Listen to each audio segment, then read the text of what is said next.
I still today get asked, how are you so motivated every day? How are you so driven? And it's because of my early learning of how to mentally prepare myself for life is what helps me now. Every morning I do start with positive thoughts. And it's not just thoughts, it's just mindset. I start preparing myself for the day. And when I start preparing for myself for the day, it depends what time I wake up, it depending between 5, 6, typically.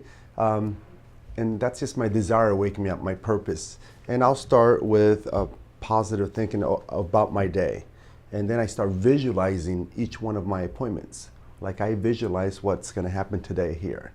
The next, I'll do exercise, I'll eat a healthy meal, and just start my day real positive from the get-go. Well, as a child, I didn't. I wasn't mentored. It was more after I graduated high school. I got into sales, and that's kind of what started all that self-taught, going to seminars, investing tons in motivational speakers and gurus in that area.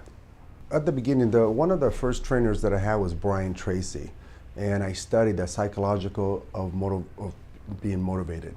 And that's when kind of things switched for me of how strong the mind can be on a daily basis. Instead of thinking negative thoughts, you just think positive thoughts, and it just changes everything. Being positive, I get asked, I'm going back now 30-something years, I still today get asked, how are you so motivated every day? How are you so driven? And it's because of my early learning of how to mentally prepare myself for life is what helps me now. I'm originally from Chile, and it took about 9 years for my entire family to get here from Chile, and we initially were here in a studio. In a studio, there was 6 of us, and then once we moved from there, we moved to a 2-bedroom apartment. There was 8 of us, and when I say I was the lucky one, I think it's because my mindset was different than my siblings, because I started learning about this motivation, this different kind of life outside of where I grew up, and that's what separated me from my brothers, and not in a bad way, it just mentally, I think, in a different way. A long time ago, when I started this business, I didn't have much. And I was worried about paying my pager bill, $13. I was worried about paying my gas bill, $14, whatever it was. And my boss at that time says, stop sweating the small stuff. Think about the big picture.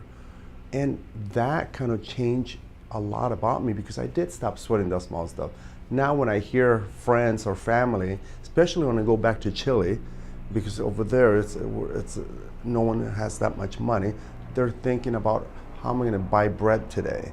And bread is a couple of bucks. So I try to teach them, think something higher. And that's what changed everything back then.